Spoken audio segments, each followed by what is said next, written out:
Did you know that problems are made up? Yes, they are made up. I was reading a book, and in the book it said, money's not real. And if money's not real, then you do not have a money problem. How is that possible? Well, it's what I teach my clients, that there is no problem. You're just focusing on the wrong thing. This is Susie, your beautiful millionaire swan queen. Welcome back to the garden, my beautiful duckling. Subscribe, smash the like button, share my video. I will love you forever. I am a life coach with a 99.6% success rate in getting people back together with the love of their life. It's not the only thing I do, but it is what I specialize in. And I actually do have a goal of uniting 1 million people in absolutely positively amazing relationships. So if you are interested in working with me one-on-one, please check out the links in my description below. Or if you'd like to join my paid Facebook group, that's also in the link below the description. Can't talk this morning. All right, so let's talk about a problem. You have a problem. The problem is you're talking about the problem. You're going, my nose itches. Oh, my nose itches. I have to itch my nose. Oh, my nose itches. I gotta itch my nose. Oh, let me see. Chance has this toy and it makes a lot of noise. We're teaching him how to put the little shapes into the containers, but it makes a lot of noise and you would think it would be annoying. And I'm like, well, you know, it's not annoying because if I hear it, I know what he's doing. So that's not a problem that it's a noisy toy. It's when he's not doing it, I need to go see what he is doing to make sure he's not into something he's not supposed to be in. So think about a 10-month-old, a 5-year-old. I get the pleasure of watching children play. Now, I suggest people go check on their nieces, their nephews, go to the park. Don't be creepy, but watch a child play. They go off into their imagination and they will take a dollhouse and they will go about and, you know, Peppa Pig is with George and Susie Sheep and Mama Pig and Daddy Pig, and they're just playing in this dollhouse and their little characters are talking to each other and they play all the voices. They're not going, you need to be this character and tell you a story or a phrase and you're supposed to respond to it and, oh, you responded in the wrong way. You should have said this. They're off in their own world. And because they're off in their own world, they have no problems. They have zero problems. What happens as we get older, we think that this is a problem. So we start talking the problem to death. And because we're talking the problem to death, things don't change. They get worse. Because we're focused on the wrong thing. So if money's not real and you have a money problem, it's not real. Love is a made-up word. Remember this, I've talked about it before. Love is actually a made-up word. Let's grab the iPad. And we're going to go to Safari. And we're going to type in love. And we're going to go to love. It's an intense feeling of deep affection, a great interest in pleasure in something. Oh, Safari's great. It says his love for football. We all know I love football. It's also a verb, which is the feeling of deep affection, like or enjoy something. In this case, they use I just love dancing. So when was love created? When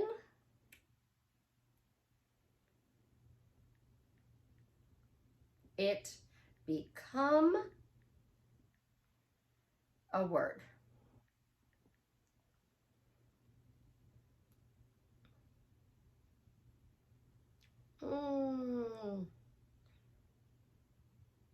The word of love goes back to the very roots of the English language. Old English Lufa is related to the Old Fraser love or the High German Luba.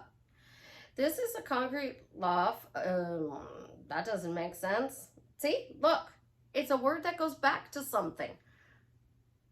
Love is love. And it is a word that comes before the 900s.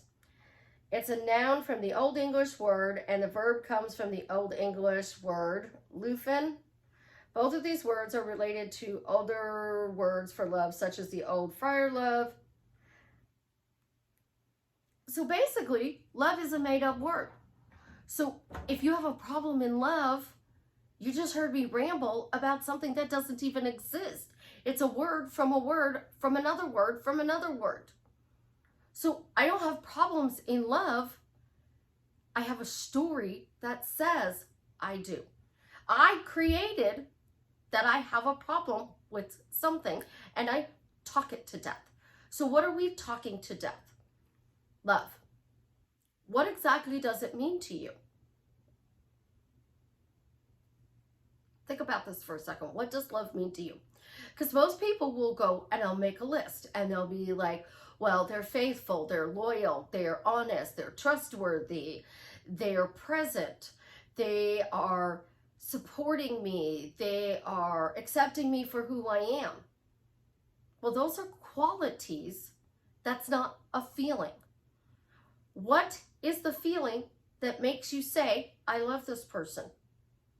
Is it butterflies in your stomach? Is it the fact that you feel like champagne's bubbling through your body when they say their name? When they look at you and you stop and you're like, oh my gosh, what? What is it? Because it's a made-up word. So before the word love came into play, how did they express their feelings for somebody? I respect you. I appreciate you. I like when you do that. Communication broke down when this word love came into play.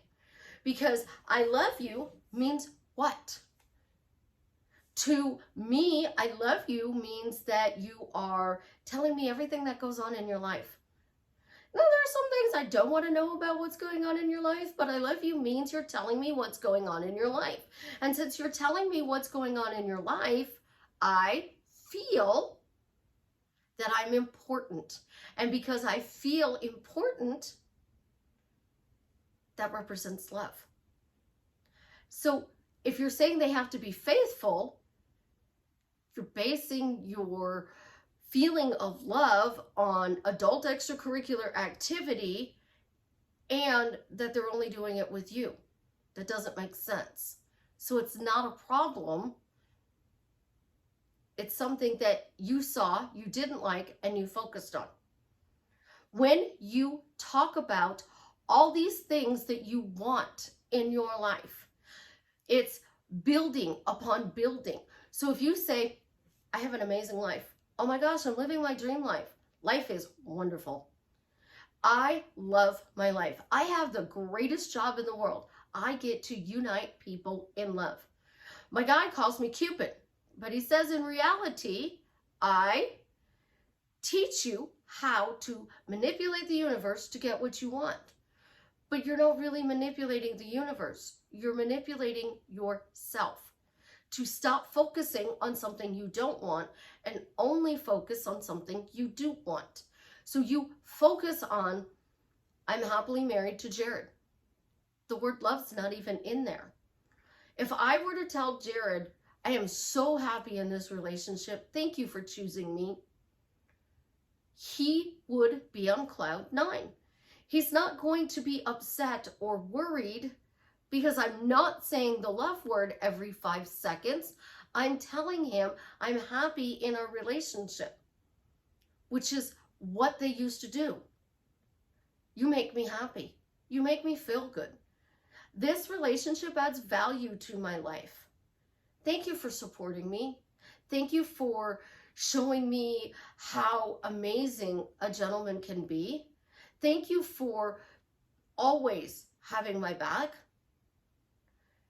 Love is a bunch of little words, and we're focused on these so-called problems that we think that we're messed up, we're broken, we are stuck in a core belief that doesn't exist.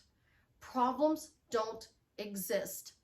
What exists is you are focusing on something you don't like. That's it.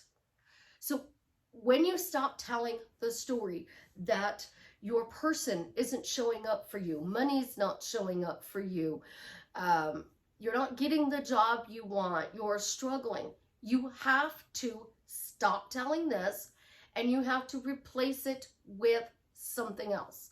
So I suck at relationships becomes all of my relationships are amazing. Money hates me becomes money is spoiling me. My job sucks. I have fun at my job. My job is fun. My clients are amazing. People are so wonderful. I get stuck in the phrases just like everybody else because, we have problems. What problem are you creating? Because that's what a story is. And that's why I took out the words energy, vibration, vortex, state, because it's so much easier to change your story. If you script, you're going to sit down and you're going to pull out some sort of notepad, piece of paper, and a pen, and you're going to start writing what you want. Well, then you go to work and you are talking to your coworker, you're talking to your spouse at work, because we all have work spouses. You're talking to that person and they're like, how's things going? What's going on with you and Jared? Oh, he ghosted me again. You took a word that means a spirit of a loved one who has passed on is now a ghost, and you created it as they died, because they died in Susie's world, and they can no longer communicate with you. So stop using the word ghosting. Stop saying he's too busy to text. Stop saying he is only hooking up with me. Stop saying that and start saying the communication is getting better. Oh my gosh, he texts me and the communication is getting better. That's wonderful. If this person truly cares about you, they don't need to know the details. They're not going to be like, oh my God, what did he say? I get screenshots from clients and they're like, what does this mean? So I had a client and they screenshotted some stuff and they didn't see the situation as I saw the situation. They saw the story as separation. I saw the story as this person didn't think they were showing up and they felt bad because they were not showing up in the proper way for my client. It's all about your perspective. So your problem doesn't exist. Now you can create whatever you want. Money problems don't exist. Love problems don't exist. Relationship problems don't exist. Weight problems don't exist. Think about it. We all go on a diet. And it's not just a food diet. It's a mental diet now. We're so confused as to what we're supposed to do. This isn't real. Especially if you're going by manifesting teachings. You created this, uncreate it. You are telling a story. Just tell a different story. Replace the things you don't want with something new. Because when you don't change the story, as I did with my narcissist ex, I literally would say, you know what? I'm not going to talk about his drama anymore. His drama is his drama. I'm done with it. Until I started saying his drama was fun and entertaining, I still had to deal with all of the crap that he would throw out. When I said his drama was fun and entertaining, he started leaving me alone. He finally moved on. And it's the most wonderful feeling in the world. You let go of what you were saying and you start saying something new. And it doesn't matter the time or how many times you say it, because the times you say it as long as you say it. The number of times you say it, as long as you're saying it. Now, I can't prove because I don't have science to back it up, but saying it out loud does make a difference. What your ears hear makes a huge difference. It's why subliminals work. It doesn't matter if you hear the words on a subliminal as long as you're hearing something. So when I make my subliminals, I create this beautiful uplifting music. And I put this music on there. Your ears are hearing it. You're feeling good. And then the words are able to sink in. It doesn't matter because you notice I don't use words like subconscious, conscious, law of assumption, law of attraction. There's a new one. Law of oneness, law of assurance. I don't care what these laws are, guys. When you are stuck in that title of a law that you have to do because you have to do the 12 laws, not just the one, I make it easy for you. And do you want to know why I make it easy for you? Because I've been in your shoes. And I talked it to death. And I thought I had a problem. And I kept talking about the problem. And what was I going to do to get the solution? That's how the swan question came up. Why do I instantly feel absolutely positively amazing to be loved by Jared, knowing things are different, and we are now happily married just because my beautiful duckling said so? When I stop talking about problems and I just say that phrase, it means everything's flipped. I've revised the past and I've created my future. I would talk about the problems and everybody would ask me about it, and my problems were worse than everybody else's. I mean, I went through hell. It took 2 years to get divorced, and then I had to take him back to court for custody because he kept doing stuff. But I kept talking about everything he was doing because people would ask. Instead of saying, you know what, my lawyer's handling that, I'm going to go focus on my job and I win. It's as simple as that. If you only want to say one phrase, I win, I'm happily married to Jared. Yes, I'm happily married to Jared because I won. It's all about what you're focusing on. There is no problem. There is no doubt. There is no resistance. There is chaos because chaos rips it apart so it can bring it back together so you can have that beautiful love story, that dream job, that amazing friendship, the car you want, the house you want, the job you want, the life you want to live. Micromanage your words. Do not micromanage the outer world and what it's doing. Just keep saying it until it becomes true. You tell a lie until it becomes true, and you will get your happily ever after. I love you guys. Have an absolutely positively amazing day. And as always, leave me a comment and let me know how I am drastically changing your life for the better. I have a clicker, so I get to play with this. And I'm not sure I like sitting on the couch because I always sit on the floor because it's the most comfortable place in the universe. But I got a new stand for my phone to record on. So tell me what you guys think. Love you.